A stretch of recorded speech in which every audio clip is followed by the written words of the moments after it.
It's Radio 2. And look who we've got here yet again in front of me. It is only the Manic Street Preachers. Hi. Hello. James and Nicky, how are you? Very fine, thank you. Very fine. And the reason that you're here is because you're celebrating the 20th anniversary.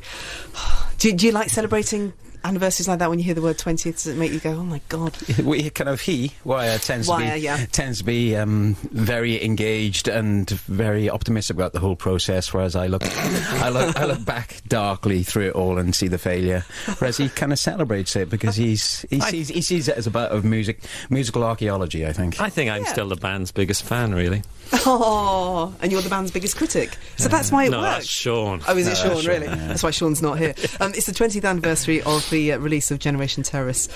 How's life at the moment? It's been when did I say? I saw you at the Q Awards, of course, which you were being celebrated at. And the Nordic Robbins, you oh no, that's you what I meant, kindly sorry. presented us. That was very sweet to you. Okay. Yeah, we've just been, had some great trips. Been to South Korea and Estonia and Latvia on our year off, and we've been just digging in the studio, writing loads of stuff as well. What were you doing on those trips? Just gigs. Yeah, well, we did it. Taking loads of Polaroids. European tour earlier this year, which is one of the best tours we've ever done. Really, It was, I think. yeah. It was amazing. But in South Korea, I slept all the time when I was there because I had an abscess on my tooth. I played a concert. There was a typhoon going on, and then I got back on a plane. But no, it's been a great year because we did either been playing places we haven't been before, or places we haven't been for a while. And we've just been hunkering down in the band bunker, just kind of writing lots of songs. We're on about 20 songs so far. Wow. Subject matter being what? There's a lot about the kind of the idea that wherever you go, the smallest place, the biggest place, there's always like a really interesting story to tell. There's always something to discover. So then it is a kind of celebration of travel. It's not like moaning about hotel rooms and travel. It's actually celebrating it, you know. When you go to some of these places, there's certain people who want to meet you. Do you meet kind of figureheads in different cities or towns, and do you have people kind of clamouring to meet you in really remote places that you play? Or can you go, be quite anonymous? It depends. You know, we always go the day before because we always like to get a feel of the city. So me and James always bump into each other. We'll find the local record shop, and then, that's where you gravitate towards. It always seems to be like that. And then we, bookshops and stuff. And there are certain pressures, some people to meet and all the rest. But as a rule, people are just lovely. Yeah, it's kind of, you get strange things. Like I think when we played in Latvia this year, the mayor of the town that we played in. It's the first time I've ever taken my hand imprints in Plaza Paris, and I'm going to be on their kind of walk of fame. So that was a nice moment. I quite enjoyed it. The really thing is, though, we thought it was all three, and they went, no, just the singer. First time it's ever happened, so it's fine. Won't happen again.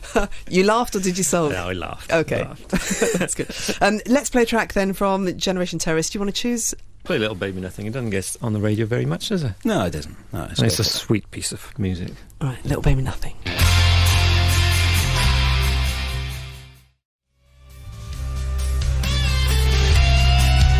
There's Little Baby Nothing from Manic Street Preachers. It is Radio 2, and we've got Nicky and James here from the band. I bet you thought when you came in, oh God, what are we going to talk to her about? Because we've spoken so many times. Well, let's do something different. Let's do a quiz, because I don't think I've done one of these. Great. Yeah, okay. So, got a certificate here which you can win. One of you will win this.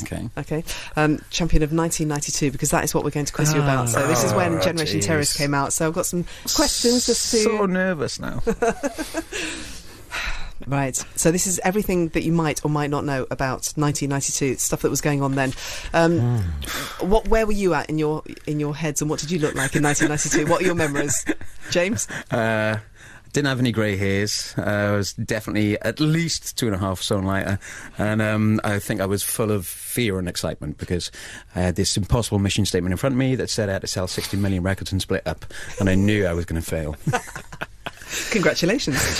I just remember really fondly, just, bunking down in the back of vans and getting on top of the pops, getting on Radio 1, doing Radio 1 road shows in Porth Call. Who were the DJs when you did that? Oh, it's Gary Davis, I think. Gary Davis. Yeah. And we did Motormouth as well. Motormouth, Was that Mike Reid? Did Motormouth?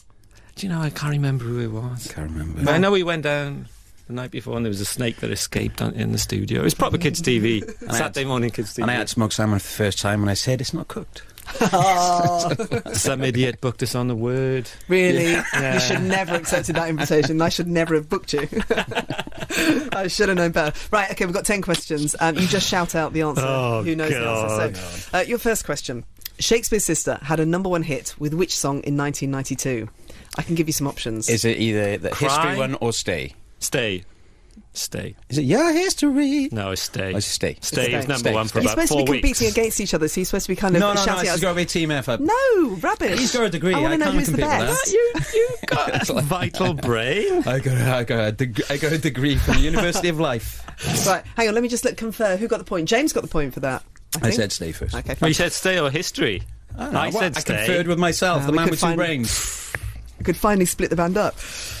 Right, James gets that point. Second question. Don't forget, shout out.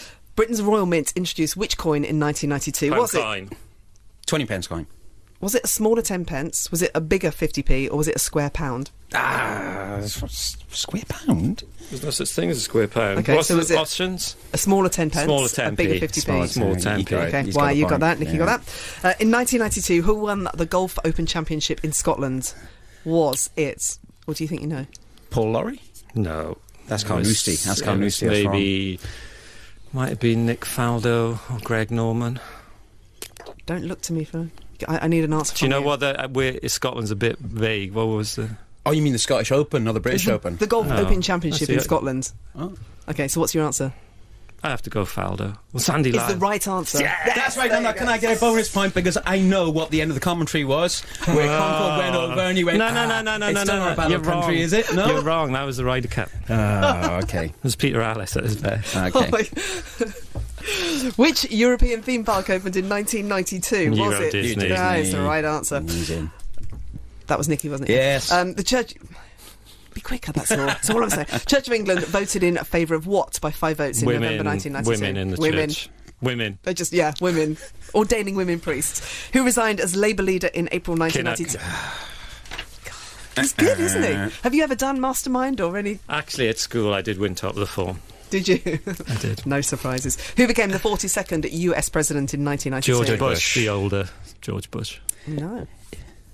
Where is Sarah again? Clinton. Yeah. It's Clinton, jeez. Oh, there you go. Who got the point there? Me. But you Always but we me. both, But we both got it wrong. But In 1992, Wayne's World brought TeenSpeak to a bigger audience. Who played the sleazy TV producer who's after Wayne's girlfriend, Cassandra? Oh, that's your right. Is that Jane? Is it... shut up. No, you know, he's you... saying I'm cheap seats. Jesus, it's not. It's not Robert Wagner, is it? No. It's not. No, it's I can that. give you options, though. Yeah, go on then. Okay, Michael J. Fox, Rob Lowe, Patrick Rob Swayze Lowe. is the right answer. I got that point. Come on. Okay, right, that's the point.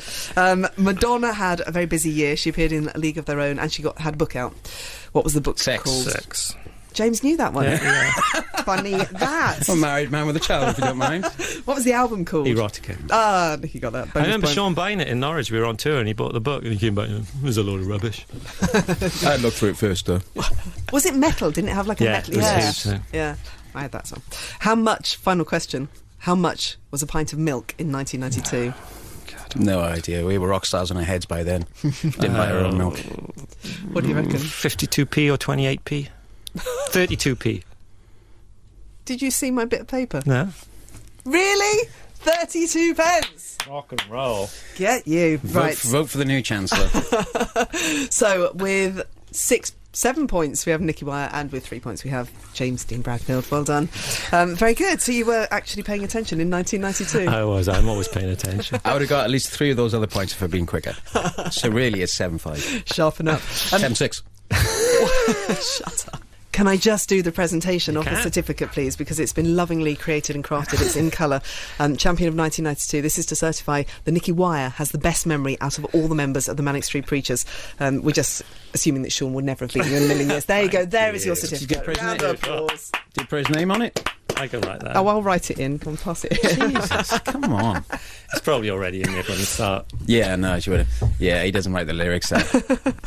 I'll give this to my mum. She collects everything. Oh, been lovely to talk to you. Choose a final track for us to play, something that you've fallen in love with, something to introduce to people who listen to the How'd show. you say his name? You were fan. Tame Impala, I say. And I think the track's called It Always Seems Like We're Going Backwards, and it's just, I don't know, it's just like recorded in Perth on his own. Just really takes you inside someone that you have no idea about. It's really scary but beautiful.